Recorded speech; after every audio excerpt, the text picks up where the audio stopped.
Do you think the offense is at right now? Well, not where we need to be by any stretch, but we've made progress. One of the things that's unusual about spring football, and it's everywhere, is you've got different lineups every day. You got guys you're either holding out that are a little bit banged up, probably could play in a real game, and then you got guys that you're just missing because they are coming off-season surgery or whatever. So, I don't think I know for a fact we've never had even close to our best 11 on the field. It's good for the other guys, because you're developing your depth, but sometimes you get some personnel mismatches out there. We've got a lot of scheme in, probably too much scheme and not enough execution for where we need to be. Malachi, what's impressed you most about him over from practice 1 to practice 13, Coach? Yeah, he's improved a lot. First off, for being a new guy and playing quarterback and being in a room with other quarterbacks that all knew the system. So, he's coming in where we use the same verbiage that they had before. So it was all new to him, and he was lost, swimming in terminology for a while there. You can see his ability as a thrower. It shines through. Him just learning how everything is done at Boise State has been an adjustment, but he's working on it. Made progress, but again, like a lot of guys, just not where we need to be right now. Last time we talked to you, you talked about you never even seen him throw. You were going to show up on spring day, camp number 1. What was your initial thought when you saw him throw, and how did you kind of process his throwing? Yeah, you can see. I mean, he can spin the ball. All right, the kid can spin it, and he can make throws from off-balance platforms. Now that can be a blessing at times, and it can be a curse at times. Like there was a curse a couple times today, but the guy can throw it, and he can throw it accurately for sure. Each of the 3 quarterbacks, Tiller, Madsen, and Malachi, how do you think each one has improved the most? All right, well, let's start with Madsen. I mean, he's the hardest because he's bored out there right now. He can only do 7-on-7 and individual. So there's a guy who has proved that he can play at this level. He sees our offense struggling at times and knows he could make it better, but he's helpless. Like, we get in those 11-on-11 drills, and we got our faces kicked in at times today, and he wants to help. So he's frustrated more than anything. I think he's just licking his chops to get out there in the fall.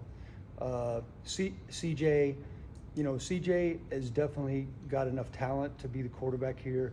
CJ sometimes makes the hard plays and misses on the easy plays. So just consistency is where he's working hardest, and in the leadership realm. And he's working on both, but again, none of us are where we need to be. And then Malachi, just being able to process it faster.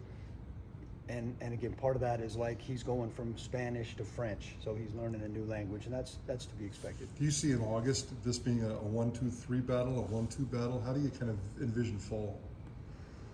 The staff and Coach Danielson, they'll be looking at that as, the evaluation process of spring happens more next week, but we'll still have competition at the position because, as we just sit today, none of us are playing good enough. So that means I'm not coaching them good enough, and we'll get it straightened out in the fall.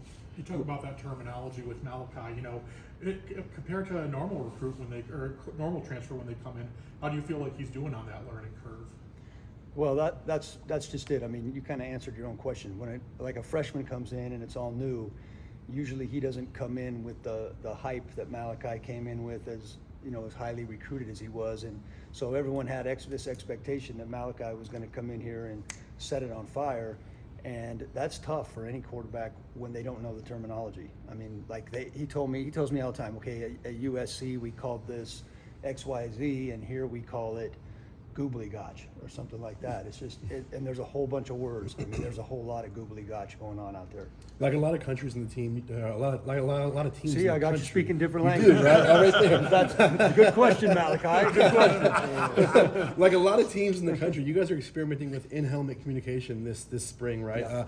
You're a guy who's experienced having to relay calls in as a college OC and the direct communication in the NFL. Mm-hmm. How much of a game changer was that for you in the NFL, that direct communication? Yeah, it's nice. It's nice because you can talk directly to the quarterback and you don't have to rely on signals. There's a lot of talk in college football about sign stealing, and now with iPads on the sideline this year, they're saying that sign stealing is going to be even more rampant. So that's one thing that you don't necessarily have to rely, that could go away if we wanted to by just everything comes through the quarterback. Now, I would imagine with this being a new system to college football that there'll be some kinks in it along the way, so probably can't abandon your signals quite yet.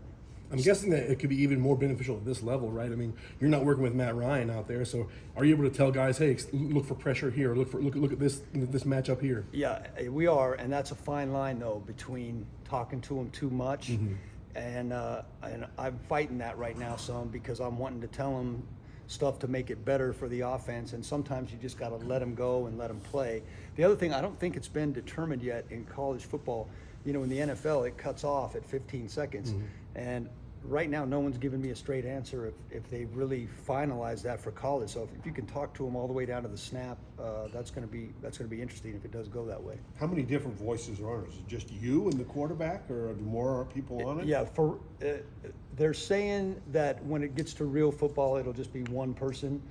We have our headset set up right now so two people can, and we're working with some different people talking in different periods just for our own coaching experience. But for the most part right now we're working with two, Nate Potter and myself.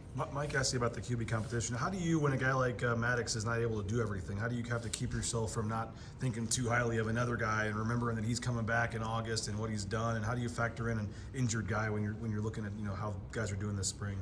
Oh, I have very good memories of Maddox, so I don't have too much problem with that. The one thing about that, this is a simple thing, is we have real game film of him playing. All I got to do is put on that film and watch him play. Like, playing in a real game and executing in a real game is way different than executing in practice. Do you see all three? I mean, all three with nowadays with NIL and transfer portal and all this. I mean, do you see all three? Mike asked me, do you see in August 1st like all three guys still being here? Or do you at the end of the spring? Yeah. How do you look at who's third? We don't know that for sure. And like I said, Coach Danielson actually started this week, and it will go into next week, meeting with every player individually. Position coach wise, we'll meet with our guys next week.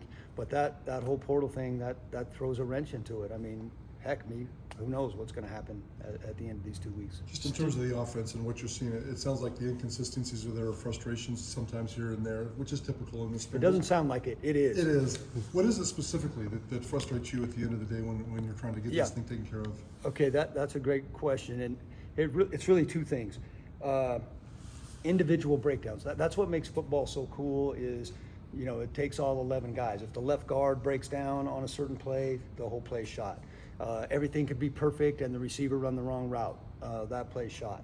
So individual breakdowns, and then just, the defense gives us some hard looks. The defense is experimenting with a lot of different stuff. So they give us some defenses that are tough. Okay, that's understandable, and that will help us grow in the long run. But we're missing plays at times that are easy looks. Like, the guy's wide open in the flat and we miss him, or we're running inside zone and we fumble the snap. Like, that's just stuff that, no matter what level of football you're playing, you can't have that, and it's just happening too often right now. The wide receiver room, in terms of, every day somebody's a different star. You got a lot of depth there, a lot of tools to play with. How have you seen the development of that room over the last 2 weeks? Well, again, I think it's at least 4 scholarship receivers that really haven't practiced at all. So it's given a lot of guys on the bottom end of the depth chart a chance to get reps they wouldn't get. Latrell coming back. Latrell, leading receiver 2 years ago. He definitely missed football.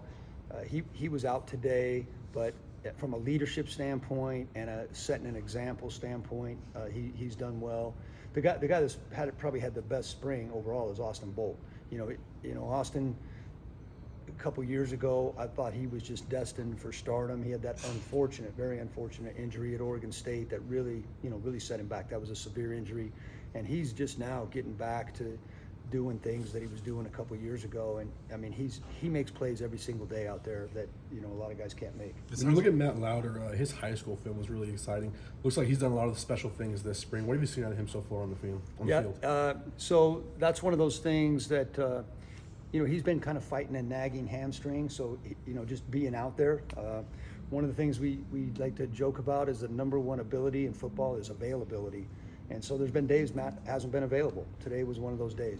When he's been out there, he's played really well. I mean, he's improved immensely as a blocker. He can really run for a guy his size. So he can run routes and go out there and go against the DBs like he's a wide receiver, but he's 6'4", 240. We've heard at running back that Gaines and Dubar have both had good springs. What Yeah. have you seen from them? Very impressive for two young guys. Not only running the ball and yards after contact.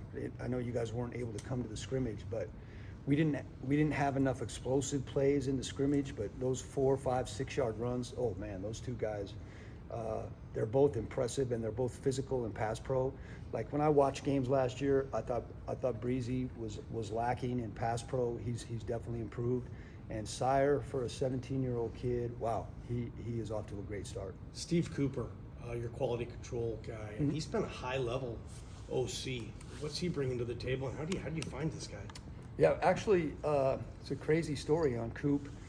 When my son Davis first went to Portland State as a quarterback, Coop was the quarterback coach and the OC at Portland State, and then he went with Scott Frost to Nebraska, and then Bush found him.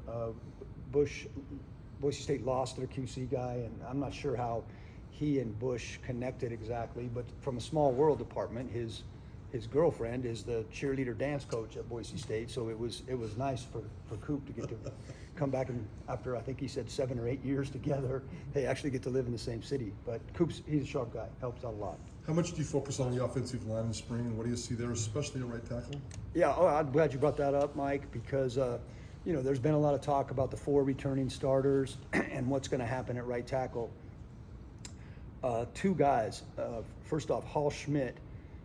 We're thin at tackle this spring just because we've lost a couple other guys to injury. But Hall Schmidt has really risen to the occasion and has taken a ton of reps at right tackle.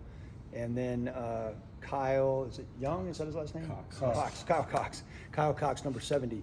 He's been playing backup left tackle, but another young guy that redshirted. I feel really good about our top 3 tackles. And you see those 4 that we think are established I know there's always competition, but is that your plan to stay with you? Do you like what you see from those 4? Oh, the other 4? Returning Well, starters? two of them aren't out there right that's now. true, yeah. But that's, 2 of them aren't out there, but those guys played a lot of football last year. And so that's really just helped us develop. We have pretty good depth at the inside 3 positions. We're a little thin at tackle. With Beresford being a starter here and taking every snap for the last 2 years, right tackle was the biggest question. I feel solid about that right now. All right, thank you.